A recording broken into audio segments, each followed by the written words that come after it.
coordinated during this major emergency declaration.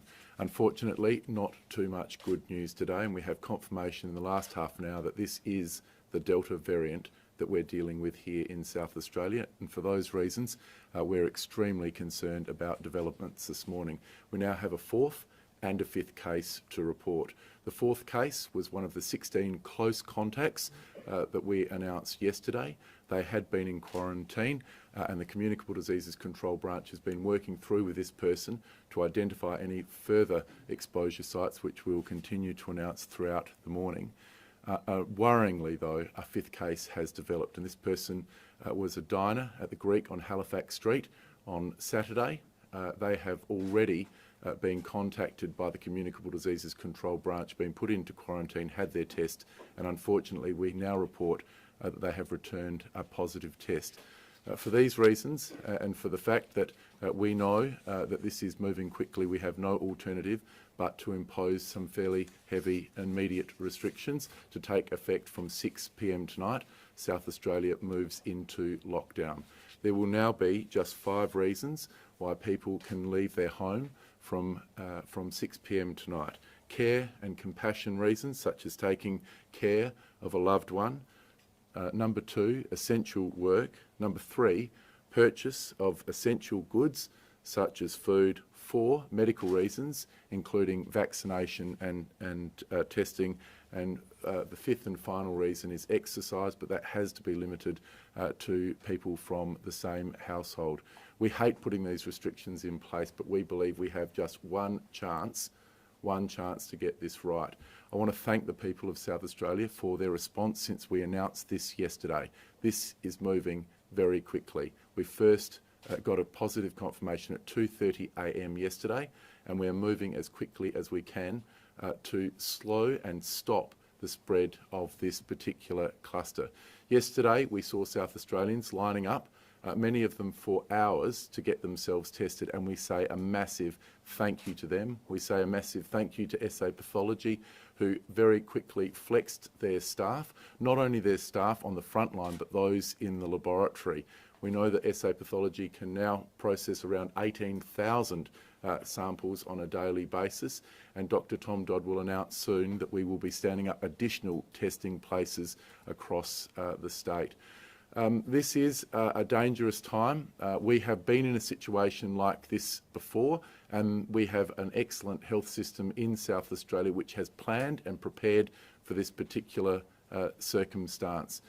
We do need to work together. We are facing an extraordinary challenge at the moment, but I'm 100% convinced that South Australians will rise to the challenge, will make sure that they can abide by these new restrictions from 6 o'clock this evening, and then make sure that we can get through this in as short a time as possible. The lockdown that we impose from 6 o'clock tonight will be a 7-day lockdown. Premier, the fact that the Greek is now added to the list, so it's spreading south, so to speak, plenty of staff would have been in close contact with that person. Have those staff been tested? So we are using every single opportunity to get in touch with every person in all of the exposure sites that we have, and there will be other exposure sites added today. As of 6 o'clock this morning, we had 13 separate exposure sites. The Greek on Halifax was already one of those exposure sites. We use QR code check-in data. We use CCTV data, speaking to the owners of facilities right across South Australia on that exposure site, and as well as credit card details. We're not leaving a single stone unturned in our quest to slow and stop the spread of this virus. What sort of help will you be giving to businesses now? Well, obviously I've spoken with the Prime Minister today, and we should be very comfortable in expecting the same level of support that has been offered to both New South Wales and Victoria. And in addition to that, the Treasurer will be looking at providing more immediate support to businesses here in South Australia affected, and we'll have more to say about that in the coming 24 hours. What did the other states get? Can you just clarify for people out there what was given to Victoria and New South Wales? So from the federal government, once a hotspot has been declared, there has been support which has gone from the federal government to those jurisdictions from week 2 onwards. As I said, the Treasurer, Rob Lucas, is now looking at what immediate support we can provide to people here in our state. We know that these restrictions will have a very heavy toll on individuals, on businesses here in South Australia. We don't take these decisions lightly, but we also need to get the balance right. If we let this run for too much longer, we could be in an extended lockdown situation in South Australia. That's something that we have always wanted to avoid. We have always had the situation where we go hard and we go early in South Australia. It has put us in a very enviable situation right throughout this pandemic. In fact, we've had the fewest days lost because of this pandemic, because of that stance that we've taken. We're back in that situation now. We have to act decisively. We have to act quickly if we're going to stamp this Delta variant out here in South Australia. What happens with schooling during this lockdown? Schools will also be closed as of tomorrow.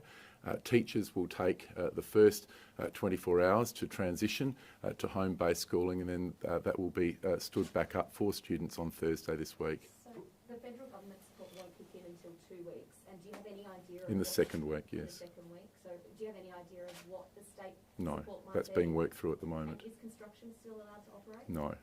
So Premier, it's your fear that now it's got out of that inner circle of the initial zero case, so to speak. Is it your fear now that we're heading towards a Sydney and Melbourne situation? It's starting to get out of control. Well, look, I think it's an excellent question, but what I would say is that we do believe we've got this early. Don't forget, we only first became aware of this at 2:30 a.m. yesterday. We've moved very quickly, very decisively to stop the spread. Every single day that you let this go, you put yourself in a more difficult situation to bring it back under control. So we're hopeful that we can put a stop, or certainly slow and put a stop to this variant spreading any further, but it's only going to happen with the cooperation of all South Australians. We've got to stop movement around this state, and we've got to stop it immediately. That's why, as of 6 p.m. tonight, we move into a 7-day stay-at-home order in South Australia with very few reasons why people can leave the home. Premier, there's been, it's always inevitable that there'll be panic buying, there'll be people rushing out to get all sorts of goods and services and essential items such as, toilet paper. What's your message to them about panic buying? Look, there is no need for panic buying. We already had restrictions in place with regards to moving to only essential retail. We've seen with this situation before here in South Australia and interstate that there are plenty of supplies going through to our supermarkets. You will be able to leave home for those essential purchases like food. There is no need whatsoever for panic buying. Can you visit a friend or an intimate partner? No, You can't visit an intimate partner, there's no bubble or anything? no. Premier, there's been some reports of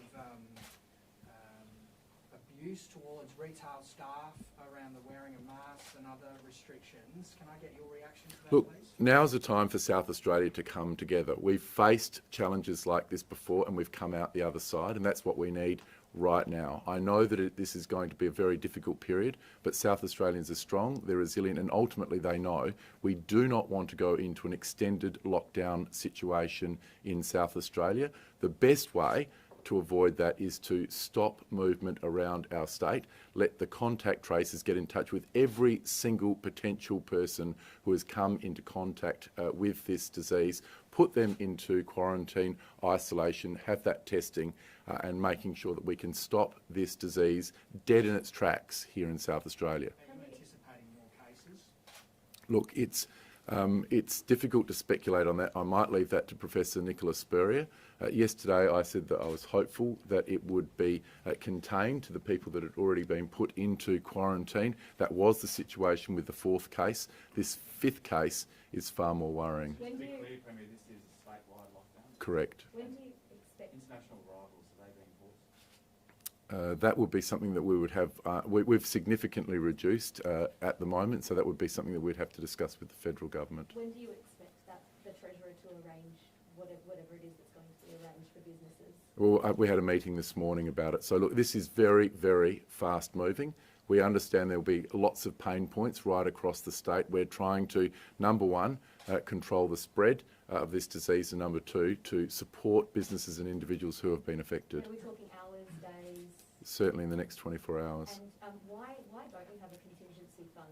The opposition, Business SA, has been calling on it for at least 6 months. We're 18 months in, why isn't something already organised? Well, let's be very clear. In South Australia, we've put $4 billion worth of stimulus and support to support businesses, individuals and our economy in South Australia. We now have a changed situation with this Delta variant active in our state. We will look to announce that in the next 24 hours. We obviously call upon the federal government for their support. I spoke to the Prime Minister about that this morning. We expect to get the same level of support as has been shown to both Victoria and New South Wales. But I'm also still very hopeful that we can have this 7-day lockdown situation and then emerge from that and get people back into working in our economy as quickly as possible. So, Premier, is there any provision for essential workers, what they do with their children for childminding facilities? I might leave that up to the Police Commissioner or Nicola Spurrier to answer. I don't have that information at the moment, but in the first wave, we did have a situation where some schools, a limited number of schools, would stay open for exactly and precisely that purpose. No, look, we have different levels of isolation. Of course, we have directed quarantine, where we can say to somebody who we believe needs to not leave home under any circumstances, and there are hundreds and hundreds in that category. There will be hundreds added to that. Again, I don't have an update on the number, but as of 6 p.m. tonight, look, quite frankly, the entire state will be in a situation where they need to stay at home, except for very, very limited reasons to leave the home. As I said, for medical reasons, to support somebody from a compassionate perspective, some very limited exercise, and to purchase goods that are essential to their survival at the moment. There were some issues last night with our ambulance service as a result of the isolation orders that were placed from SA Health. The union and others have come out this morning that raised some very significant concerns about their reduced capacity across the network. Can I get your thoughts and reaction on that, please? Look, I think originally we had 26 ambulance officers in South Australia who were put into quarantine. I think this was reduced down to about 12 overnight, but it did put strain on the situation. We did meet with the union yesterday. I thought that meeting was very positive and that they understood the situation that existed, but obviously we want to get as many people back and operational as quickly as possible. And what about elective surgery? What's the deal with that going for the next 7 days? No, look, we're really trying to very, very significantly reduce movement to give ourselves the very, very best shot of getting on top of this and stopping this disease dead in its tracks. The reality is we are dealing with a different variant than we were back this time last year and with the Parafield cluster. This is highly transmissible. We've seen this in Victoria. It's been moving extraordinarily quickly. We don't want this moving right across our state at the sort of exponential speed that we've seen in other jurisdictions, and that's why we take this action today. What are the rules on exercise? Is it just within your area? Can you drive, an hour to the beach to go for a walk? Or? Look, I'll let Professor Nicola Spurrier answer that. But look, if you think about the logic of what we're trying to do, we're trying to limit movement. That's the overriding message to the people of South Australia. If people significantly reduce their movement around South Australia, then we will significantly reduce the likelihood that this is going to spread statewide. So the concept of people driving 2.5 hours to get some exercise just doesn't make any sense from a medical perspective whatsoever. And we're just asking people, like they have since day one, to work with the government, work with SA Health, work with SA Police to make sure that we can put ourselves in the best position to stop this disease spread in our state. What happens to people who are already away? Do they need to, wherever they are at the moment, is that where they have to stay for 7 days, or can they get home today before 6 and stay there? Well, the orders come into effect at 6 o'clock tonight, and so we're just making sure that people have got some time to get to where they need to be and be comfortable for that period of time. They will be able to leave home for exercise, for compassionate reasons, to go and purchase those important supplies that they need after 6 o'clock tonight. But beyond that, we really significantly want to reduce movement around our state. But wherever you are at 6 o'clock tonight is where you stay for 7 days? Correct. Can I just ask you, Premier, can you just sort of explain the logic of a statewide lockdown and not necessarily say, colloquially, a ring of steel around Adelaide? Well, look, what we've seen in Victoria, for example, is a very rapid movement out of Greater Melbourne, Bacchus Marsh and Geelong to other parts of that state. We now worryingly have a case up in Mildura, which is putting some real concerns for us on the other side of the border in the Riverland. So, look, I just think this is a disease which is very fast moving. This current variant is very concerning, and so until we have much clearer understanding of just how widespread this is, then we have to take every single precaution to keep our state safe. Now, we appreciate that this is going to be hugely inconvenient, but the alternative would be absolutely catastrophic for our state if this turned into a very extended lockdown. So look, I'm going to now pass over to Professor Nicholas Berry, who has more detail with regards to these cases, and then I think we'll also hear today from Dr. Tom Dodd, just particularly around testing in South Australia. We will be making sure that we can flex up that capacity. It's very important to do so at the moment. So I'll pass over to Professor Spurrier. Thank you and good morning. Yes, a worrying situation here in South Australia, and just to reiterate the really important point for people who are watching this press conference, this is the time to stay put. This is the time not to move around. The virus doesn't have legs. It moves around when people move around. So if we stay put, the virus will stop and we'll be able to get on top of it. So that's really one of my main messages today. And the second is, if you've got any symptoms whatsoever, go and get tested, because that's how we're going to be able to know if the virus is spreading. So I've got a bit of an update on some of the cases, and then I'm going to hand over to Dr. Tom Dodd. Just to reiterate that this is the Delta strain. We do the genome sequencing, and we may have more information later, and Dr. Dodd may be able to say whether it's been fingerprinted to the New South Wales strain. But what's most important to me is that it's the Delta strain, and we know that gets passed on much more easily between people than any of the other strains we've come across. So a little bit more detail about the two new cases. So we were informed late yesterday of another person, a man in his 60s, who was positive. And in fact, his tests came back, and we can have a bit of an idea looking at the test result how infectious people are. And this man is considered highly infectious. And he is part of the family unit of our original case, the man in his 80s. So that was obviously a test that we prioritised. And now this morning, really just before 9 o'clock, I had the result come through of another man in his 60s. And this is somebody that has dined at the Greek on Halifax.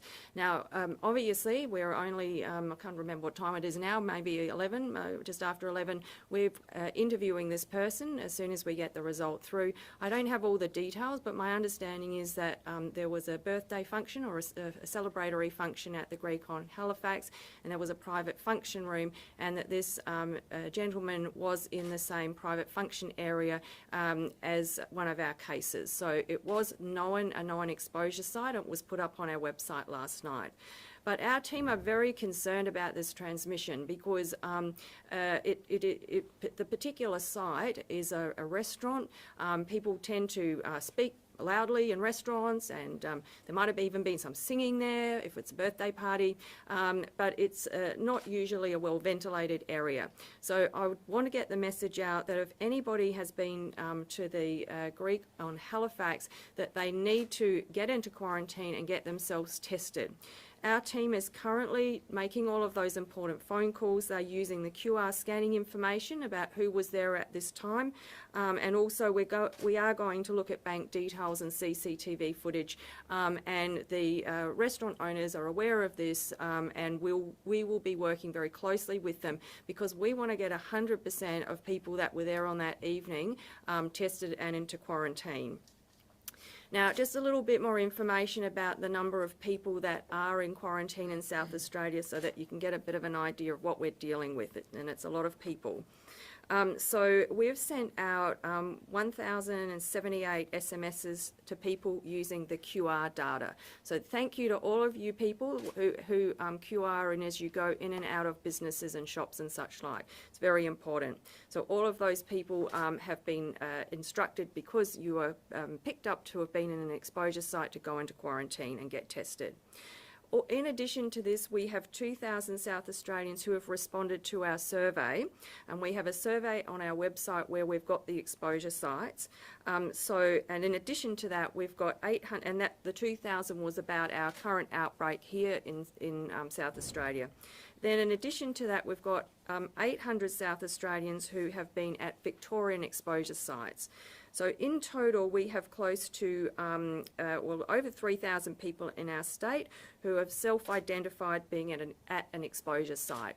Now, all of those people, we will be in contact with you, but if you have self-identified that you've been at an exposure site, get tested and stay in quarantine until we get in contact with you. But it's just a reflection of the large number of people that this is impacting on, and absolutely one of the reasons why we have made the decision this morning to have a statewide lockdown, because if we have more and more people moving around, this will continue to spread, and we know from Victoria and New South Wales how quickly things get out of hand. There's 16 exposure sites on our website at the moment, but that will be increasing. So all South Australians need to keep an eye on that website, keep listening to the news, and respond to any SMS text messages. They're not spam. If you get an SMS from SA Health, you need to respond to it. I just wanted to also make a comment because obviously when we have lockdown, there are requirements for all South Australians with a stay-at-home order. But if you've been asked to quarantine, quarantine means staying at home. There are not 5 reasons to leave the home. You are in quarantine. You cannot go out to get food. We will help organise that for you if you need it, or you need to arrange somebody to drop off food to you. You can't go out for your exercise, all right? You must stay at home and quarantined by yourself for that 14-day period. Now, I know that's tricky, and I know that there's a lot of South Australians now as we start counting up the numbers who will be in that situation. But really just to emphasise that there is a difference between the lockdown for all of South Australia, but those particular people who are in quarantine. Now, if you're in quarantine, there are a couple of reasons that you can leave. The first is if you need medical help, okay? So if you're experiencing a medical emergency, of course you will need to get yourself to a hospital, but you need to let staff know that you're in quarantine. The other is if you need a COVID test, because obviously during quarantine we need people to have a test on day 1 and day 5 and day 13. And the last important reason why we would allow people in quarantine to leave the home is if they have their vaccine appointment booked. And particularly if it's the second dose, we don't want people to miss that second dose. But it's very important that you contact the clinic beforehand and let them know that you're in quarantine and that they can make provisions for that. But we don't want to hold up people getting vaccinated if you're in quarantine. And obviously, if you're tested positive, then we will be dealing with that, and those people will be transferred to Tom's Court. So that's where I've got to with my update. I know that people are very interested in our testing location, so I will pass over to Dr. Tom Dodd, but happy to answer questions after. Thank you. Professor, sorry. Are you going to do it now? Yeah, or? I'll pass over first.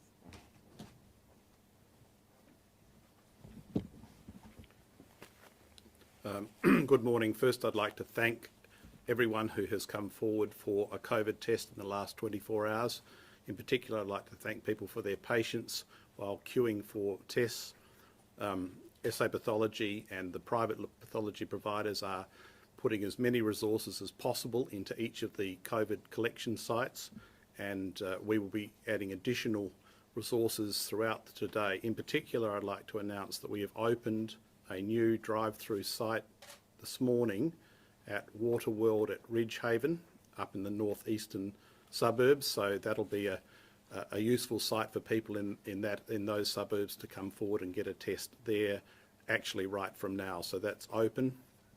Victoria Park, of course, operates 24 hours a day, and I know there were long queues last night, and all I can do is thank people for being very patient, and also extend a thanks also to the staff who were working there throughout the night.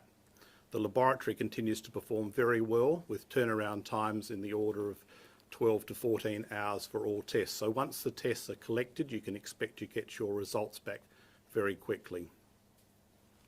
How many tests were undertaken in the last 24 hours? So we measured the time to midnight So tests completed to midnight yesterday across the state were around about 7,500.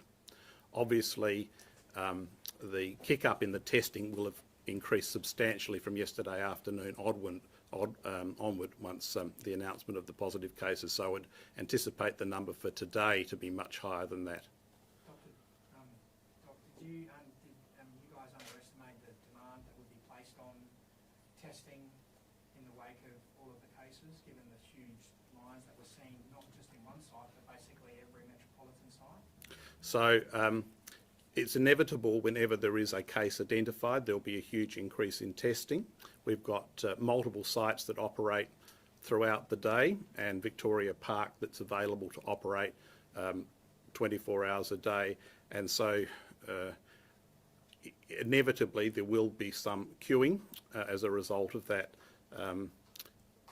On the whole, though, we've put through a very large number of people on each occasion that we've had to increase our capacity to meet the circumstances such as Parafield, and we'll continue to do that on this occasion. You haven't been able to keep up with the demand, though. It shouldn't have come as a surprise, surely. So obviously we became aware of this case at about 2:30 yesterday morning, and we've been working very hard to increase resourcing. And one of the challenges, of course, is that we're in the middle of winter, so some of the other sites aren't so well organised with lighting for late night swabbing, whereas Victoria Park, of course, is now catering for 24 hours a day. We will be increasing our capacity and throughput. We stood up the site at Waterworld in less than 24 hours. So people are sleeping in their cars overnight. Surely when we have a case and we don't know where it's linked, and you found out at 2:30 yesterday morning, surely there was more you could have done to prevent people sleeping in their cars. So obviously we don't want anyone to have to queue for inordinately long periods of time, and I thank people for their patience. Was there concern though that some people might be put off when they see those lines and not get tested? Is that an issue? So from my experience, South Australians always do the right thing, and people have clearly come forward and the evidence is clear for that. In addition, of course, we've sent domiciliary services out to collect swabs from high-risk individuals that have been identified by the Communicable Disease Control Branch, and we turned those results around very quickly to assist with the process So yesterday. What have you learned from this? What will you do next time when we have another case? Do you have people on standby and can step things up quickly, or? So we did increase the number of staff available for swabbing at those sites. It's almost inevitable that in these circumstances there will be some queuing required, and it takes some additional time to really ramp up to a huge extent very quickly, but we'll see additional resources coming into play today. Dr. How concerned are you that this Delta variant is deeply ingrained now and that it has spread throughout the community? I think we'll have to wait until we see more testing data coming through over the next 48 hours. As we've heard, the group that have been identified are related by a family, and there's one additional case. So I think the next 48 hours will be important in determining whether there are other positive cases in the state. Can I just ask again, what will you do for next time? So we make contingencies for this circumstance. We've got one major site that's available for 24-hour-a-day swabbing, and inevitably, even though it's a large site, it does have a finite capacity. And it might sound silly, but the toilets there, currently they've been overrun. People are, as I said, sleeping in their cars and there's not enough toilets. Do you have them on standby for next time? So I thank people for their patience and understanding. That doesn't answer the question. What does that So mean? clearly we learn out of each of these circumstances, and we had additional staff available. It's almost impossible to meet the demand capacity with one large 24-hour-a-day site, but we'll obviously take learnings away from the experience. Can't you get more? Yes, we'll take learnings away from the experience. Is that, you're getting more? Are there more? We'll certainly look into how we manage that better. So we had the Parafield cluster 8 months ago, which was a very serious set of circumstances. A lot of demand was placed on. We had huge queues in the blazing sun, if I recall. It was very hot around that time. Suddenly you tell us that it's inevitable that we're going to get demand, yet it doesn't seem that there were resourcing or there was any sort of contingency planning to anticipate that. What is your response to people that say this doesn't seem to be good enough, there was no planning put in place to alleviate this? So we've stood up a new site today in less than 24 hours in the around the suburbs where the initial cases were identified. What other resourcing is going to be, what, are you opening up any testing clinics that... I might add to that. I think it's really important to appreciate that we're in a very dynamic situation. Since the Parafield cluster, we're in a very different situation. We've now got SA Health not only delivering a major testing operation, we're actually now delivering a major vaccination operation. So I'd like to thank all of the SA Health team for stepping up. In particular, I'd like to acknowledge the work of the paramedic team that went to that took the first case to Modbury Hospital. They made sure that person was taken in a sterile corridor. I think will significantly reduce the risk to the broader community. SA Health is a very large workforce, but we're asking it to step up in a whole range of domains: testing, vaccination, business as usual operations. It's not possible to have a large workforce, shall we say, waiting at home for the next incident. SA Pathology is showing its nimbleness yet again by setting up a mass clinic at Ridgehaven within 24 hours notice. SA Pathology has shown itself to be a world-class service, delivering very early high-level testing in terms of battery testing. We will continue to work as an SA Health workforce collaboratively. I know that the local health networks are looking to see what nurses they can free up to support SA Pathology in what will be a mammoth task. Minister, that doesn't answer our question about why there weren't enough toilets available for a 24-hour clinic where people slept in their cars overnight. There certainly are toilets at the Victoria Park Clinic. There are toilets at the Victoria Park site. What we saw last night was that there wasn't enough on that occasion. Dr. Dodd has highlighted that SA Pathology will look to see how that site can be improved. Mr Minister, do you think that all of your, everyone is working really hard in this, and I don't think anyone takes away from the hard work that people are doing there, but there are lots of people that are getting tested, there are lots of people that are waiting huge amounts of time, there appears to be not enough resourcing that's been put in to alleviate this, and therefore there's a risk that people just won't turn up and get tested, because who wants to sit in their car for 12 hours and not being able to go to the toilet? I think South Australians appreciate that SA Health is putting every resource possible into this response. In relation to SA Pathology, there's mobilisation right across the health network to back up SA Pathology in the task ahead. I think South Australians would be, again, impressed by SA Pathology standing up the Ridgehaven site within 24 hours. I can assure you that SA Health will continue to improve its response. But let's be clear. This is a response that started less than 24 hours ago in terms of the ramping up of the pathology services. I think SA Pathology should be supported to deliver the enhanced response. Okay, so if we're looking at the future now, we've got one extra clinic, which is great, and what else? Is that enough? Are you sure that's going to be enough as the list of exposure sites continues to grow? The fact of the matter is SA Pathology and SA Health will continue to look at the emerging situation as new exposure sites are identified. This is day two, and that SA Pathology has set up a major clinic in the northeastern suburbs, backing up a network of clinics that are already there. We'll continue to look at opportunities to expand and establish new clinics. You're confident that'll keep up with them?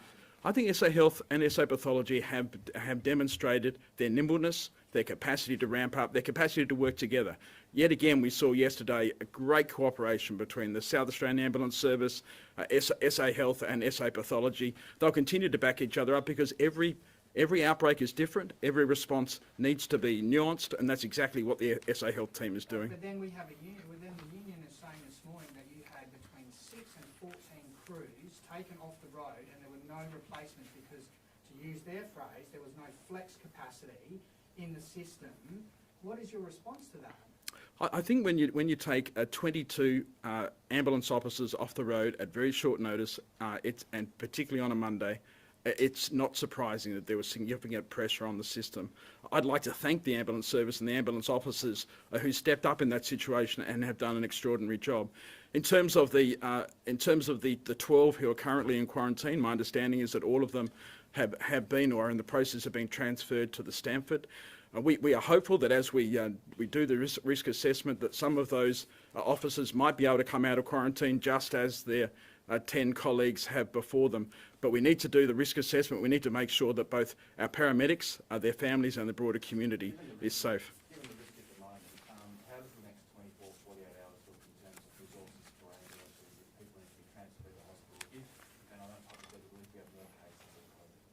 Well, thankfully, today is the start of a new roster. So the 12 officers that were taken off the road last night actually were not due to work today. They were starting their rest period. So actually, SA Ambulance Service is back to its normal level of staffing. We are confident that SA Ambulance will continue to do what it's done right through this pandemic and provide excellent care. So should we be thankful for the fact that by coincidence that these people's roster finished yesterday, and we should be thankful for the fact that we've got a new roster coming on? What happens if this happens again halfway through a roster or the start of a new roster? What other resourcing or what planning has been put in place to deal with what, to quote the doc before, to an inevitable situation where demand is overtaken by supply? SA Health is continuing to take on every challenge that this pandemic brings to us. First of all, the public health response. Secondly, the testing response. Thirdly, the vaccination response. And from time to time, there will come outbreaks, and we're in one of those now. SA Health is stepping up with its contingency plans. And we saw yesterday the SA Ambulance activate a plan that it already had. It had a COVID plan. It activated that plan, which meant that it had more ambulances on the road. It's not the way that we normally deliver the ambulance service, but we have plans to respond to a COVID emergency, and that's exactly what we did yesterday. Can I please ask Professor Studio? Professor, how many people were at the party at the Breach on Saturday night, and has the primary contacts, has that expanded to 16? No, our initial net was 16, and they were the family contacts. So it's quite a large family. And it's really too early for me to provide any more information about the exposure at the restaurant, because we only got the notification of the case being positive at just before 9 o'clock this morning. So one of our doctors will be doing that notification, talking to that person, and then we'll have a contact tracing interview, which does take a little bit of time, often takes a couple of hours. So we'll have more information later about that. Professor, can I ask a double-barrel question? Number one, as I asked the Premier, emergency workers who have children who need to go into childcare, especially if it's both partners are working in the emergency field, what's your advice to them? Yeah, so there will be schools and childcare available for people that work in emergency services, and also for children that are vulnerable. So there will be an opportunity for schools to be open in a small way, but just for that small group of children. And the second part of the question, does this now represent a more dangerous potential at the same corresponding point as the Parafield cluster?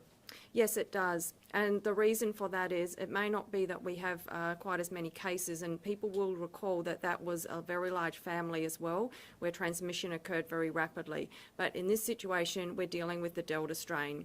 And we've not only got this particular outbreak where we've got cases, we've also got that increasing risk from Mildura and that enhanced risk in that Riverland area. Plus, we've got school holidays. So it's a very, very dynamic situation. There's a large number of factors to take into account. And can I ask the AFL at this point, obviously a very important weekend, a double header at Adelaide Oval, the seriousness that you're talking about, does that put those two games in jeopardy? So it will definitely not have spectators, and we will need to work with the AFL as to whether we can support the game occurring. But if you are ordering people to stay at home and abide by the rules, why should AFL players leaving their homes be any different? I know there is a safe corridor, but the philosophy of that, surely if it applies to one, it applies to the other. Yeah, so at this point in time, we haven't been, we were asked about training for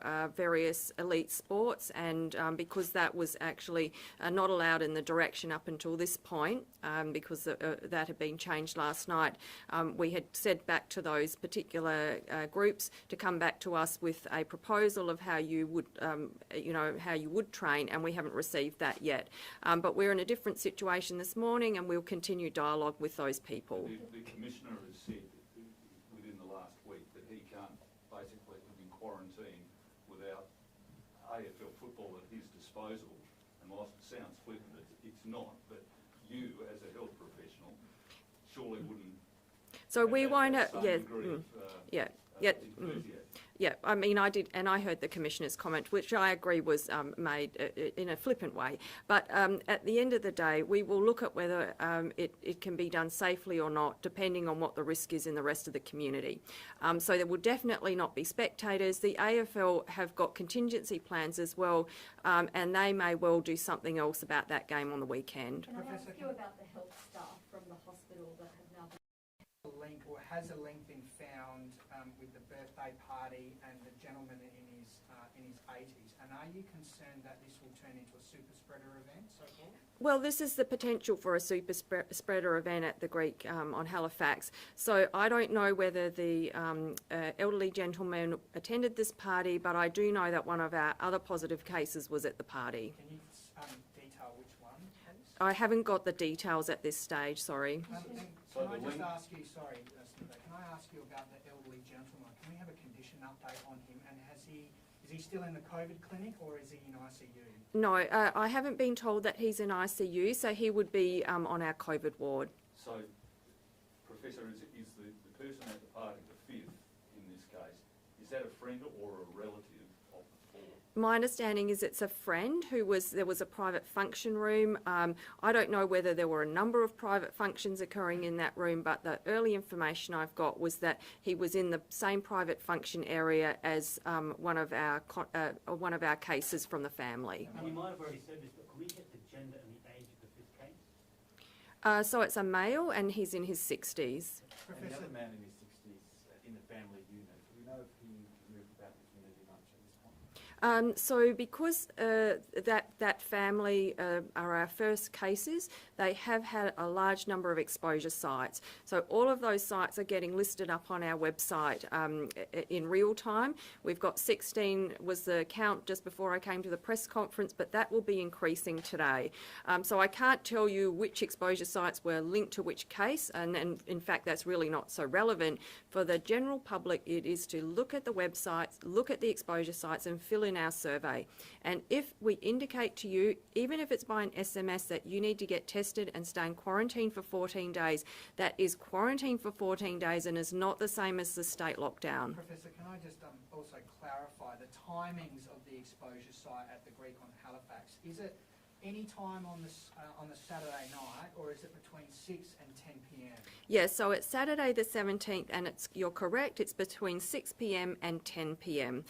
All of those people need to immediately quarantine with their household. Now that's another important thing, because we want to get on top of this quickly. We want you to quarantine with anybody you live with, and all of you must stay there until you're tested and we are in contact with you. Can I also ask you about Tea Tree Gully Council and the third case that emerged late yesterday in the man in his 50s is a council worker. Can you provide any update on any other potential exposure or any other information regarding that case, please? No, I don't have any further information. Any public exposure site will be listed. Now, obviously, if somebody's working in the council, we'll be able to get directly hold of the council and we'll be able to get people into quarantine that way. But if we don't feel that we've covered everything, we will list it as a public exposure site. Can I ask you about the hospital staff? Are you sure that you now have enough resources on backup to fill the demand at Modbury Hospital, given 20 or more in hotel quarantine for at least 2 weeks? So as the Chief Public Health Officer, I focus on looking after the health of the population and in terms of a public health response. So I'm very happy to pass over to the Health Minister to answer that question.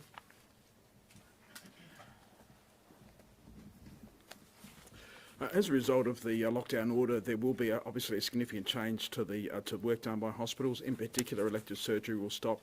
I believe that will help us cope with not only the demands of business as usual health services, but also provide support to other elements of the health system, such as SA pathology. And in relation to the ED at Modbury, do you have enough staff who can fulfil the requirements there? I guess they're different staff to elective surgery. My understanding is that Modbury ED is already reopened.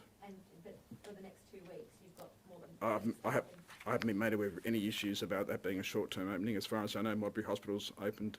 I'm not saying it's a short-term opening. I'm just asking, since you've got more than 20 people 20 hot ED workers in hotel quarantine. Do you have enough staff on backup to fulfil the requirements of that ED going forward? As I said, there will be a significant change in the workloads of the hospitals, and I'm confident that the ED and the rest of that hospital will continue to operate. Minister, do we have, and Professor Spurrier might have mentioned it, but the exact number of people who have been ordered into quarantine at this point? I think that I think certainly is the matter for Professor Spurrier to address, but I think it's really important to indicate that you don't need to wait for a message from SA Health to go into quarantine. These are open calls. If you've been at an exposure site, please quarantine immediately. And can we, sorry, Commissioner, can we have can I ask the Commissioner? Commissioner, the question from about 40 minutes ago, takeaway food, for instance, are those outlets still open? They are able to provide takeaway food for collection only. Commissioner, can I ask you, there's some people on Kangaroo Island who won't be able to get back before 6 o'clock tonight. What do you recommend for them? The recommendation is that they travel to their principal place of residence. Clearly, we're aiming to introduce this stay-at-home order from 6 p.m, but we expect people will take reasonable steps to do reasonable things, and that's perfectly acceptable. What about horse racing? I haven't actually covered off on horse racing. We'll get a result on that and put it up on our public messaging. So it's still okay to travel home over the Yes, next few days? to your principal place of residence. We don't want to see people, moving between their principal place of residence and maybe a holiday house. You need to identify where you're going to remain for this 7-day period and take reasonable steps to get there as soon as you can, and then you're only able to leave for those essential items and other reasons that we've identified. I was just going to say, in terms of exercise, that was one of the questions earlier. You're able to exercise within 2.5 kilometres of your home and only with other members of your household, and up for a maximum of 90 minutes once a day. And allied health? Allied health, there are specific areas of allied health which are subject to the stay-at-home order and can't operate. And the detail of that will be included. It's worth pointing out that in the direction there are something like 56 different categories of essential worker.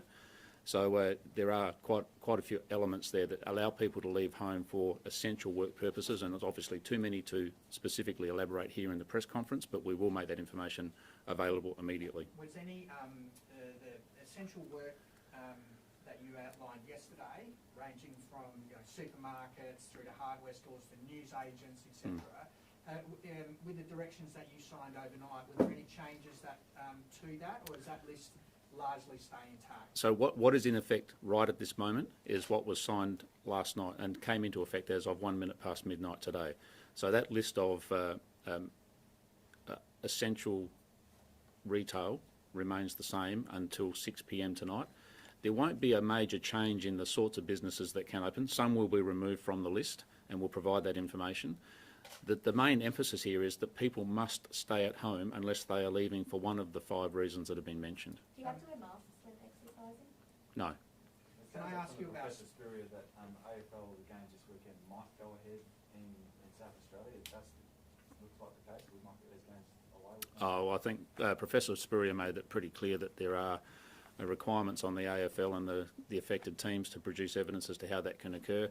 And just to qualify, my comments last week were about if I was in quarantine, I'd certainly enjoy watching the football, and we weren't in a situation where we were at stage 4 lockdown or stage 4 restrictions or a full lockdown. So there is context to my comments last week. Can I ask you about split families, Commissioner? The Premier said that there's no bubble, or a love bubble, for want of a better word. What about split families? I would look at the definition of providing or receiving care and support. So if the circumstances dictate that you are in a split family and there's a requirement to provide or receive care and support, then that's acceptable. Do you have any idea what items will be, what essential work will be taken off the list? And I appreciate this is have an ulterior motive for asking this, but what about newsagents, for example? My understanding is newsagents are included in essential. But as I said, there are something like 56 different categories of essential worker, and we'll make those available so people can review the list and make a determination. I can say that the mining sector remains operating, and clearly there is a need for FIFO workers to be supported in returning to and from those mining sectors, and the mining sector has very good practices in place in terms of being COVID safe. And what about construction sites? Sorry if that was covered earlier. Construction is not part of essential work.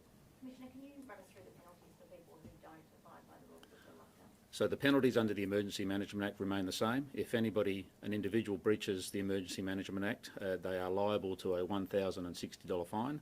If a corporation or business breaches the Act, then they may be liable for a $5,060 fine. There's also the avenue for us to actually initiate a prosecution where the fines are much more substantial. I think in the order of $25,000 for an individual and $75,000 for a business. Are you going to take, just following on from Jodie's question, what sort of compliance efforts are your officers going to take? I know we asked that yesterday. Yep. Obviously, it's a significantly escalating situation now. Are you going to crack down on people, or is it still an education process? I think it's been said, I think I've lost count of the number of times I've said it and other people have said it, that the South Australian community has responded exceptionally well. We think we've had a great result in terms of working with the community, and that's the approach we'll take this time. We can't do this on our own. We need everyone within the community to do the right thing, so we'll be supporting them in doing that. If we see blatant breaches of the directions, then we will take action accordingly. Commissioner, there's already a freedom protest planned for August, doing the rounds on social media. What's your message to people? Well, August is a while away. I'm hopeful that we're no longer dealing with the sorts of restrictions we're talking about now, and it's a pointless exercise, but I won't be going to it. Commissioner, can I ask you, the lockdown is for 7 days. Do you anticipate that if things were to dramatically improve, that it would finish earlier, or do you anticipate that we're probably going to see through the 7 days? Based on my conversations with Professor Spurrier and her team this morning, the pragmatic approach is that we will need all of those 7 days to really get on top of this and be confident that we've identified any possible community transmission. Obviously, we're hopeful that we get out of this as quickly as possible, and we'll be making virtually a daily assessment in relation to the circumstances and when it's appropriate to step out of this lockdown. Professor, can I just ask you about the genomics? Are we any closer to finding out how the man got it, whether it was in the hotel or in Sydney, or how? So until we have the genomic footprint that does a match with the outbreak in Sydney, it is, still it's still hypothetical. But really, my feeling is that is where it has come from. We know that he spent quite a bit of his quarantine time. In fact, the majority of his quarantine time at the Royal Prince Alfred Hospital. So it's potentially there, or indeed it could have been in the transport back to the airport. So the taxi that he took to the airport with his daughter, or indeed on the flight. So one of the things my team is doing is getting the flight manifest and looking back to see whether we can have those people tested as well to make sure that there's not a potential case on that flight. But most likely, in terms of probability, I think it is part of the Sydney outbreak, and probably, it's highly on the list that it could have been the Prince Alfred Hospital. I'm in contact with our counterparts in New South Wales, and they're looking at their results and such like as well to assist us with that. But really, for me, and that's interesting, and it's useful to try and work out where it's come from. But really, the main focus for my team and I today is to get on top of this and get in front of this chain of transmission. Last Would you be able to question, thank you. Professor, would you be able to just tell us the details about the fourth case, just the gender and age? And then I had a question for the Premier, if possible, about why you didn't ask for pre-7-day payments from the federal government like Victoria did. So the fourth case is a man in his 60s, and he is part of one of the households that the elderly gentleman has been residing with. I'm sorry, Professor, can I just ask you about QR codes? In the contact tracing, has there been any suggestion come to you that any of the 5 cases have not been able to provide QR code data to your contact tracers? Oh, so the way this works is that everybody in the general public are asked to use QR scanning as they come in. The people that have, the cases in this outbreak have been really very helpful. And once we have their mobile phone number, then we can go into the database and look at where those people have QR'd into. When we find an exposure site, websites such as the Greek on Halifax, then we go into the database and find who's QR'd in at that time. So the QR scanning is incredibly helpful. It's one of the reasons why we've got a lot more people in quarantine than we had in the earlier outbreak in our first wave, when we could only just ring people and say, where have you been, over what time, and then we'd have to try and find contact details for all of the people that had been there. So this is really supercharged contact tracing. The QR scanning is incredibly helpful, and everybody in our community needs to remember to do it as much as they possibly can. Sorry, what was your question again? Yeah, just a question about why you didn't look for pre-7-day payments from the federal government here in South Australia like Victoria has done. Well, look, this is subject of a National Cabinet agreement that was only held on Friday, and certainly when I spoke to the Prime Minister this morning, he assured me that we would be getting exactly the same deal as what has been offered to other states. Because Victoria got payments for a lockdown less than 7 days because the state government was kicking in some funds as well. So are you hoping for the same arrangement? Well, look, as I said, this is very fast moving. I spoke to the Prime Minister today. He's assured me that we'll get the same deal as other states. Obviously, we're hoping to come out of this as quickly as possible, but the Treasurer here in South Australia is working through what we can do immediately. He will have more to update in the next 24 hours. So do you expect South Australia to be made a national hotspot anytime soon?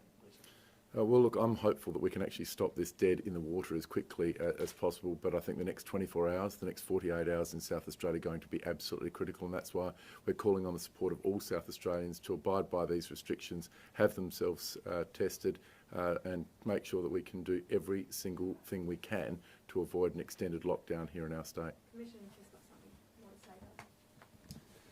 to say? If I can just reiterate to people, if you're out purchasing supplies today, please wear a mask when you're in supermarkets and indoor areas. That is a requirement under the current direction. And also, liquor stores are included as being able to remain open for pickup after the commencement of the lockdown. So please don't feel there's any need to go crazy with the liquor outlets. They are included the same as essential supplies. Thanks.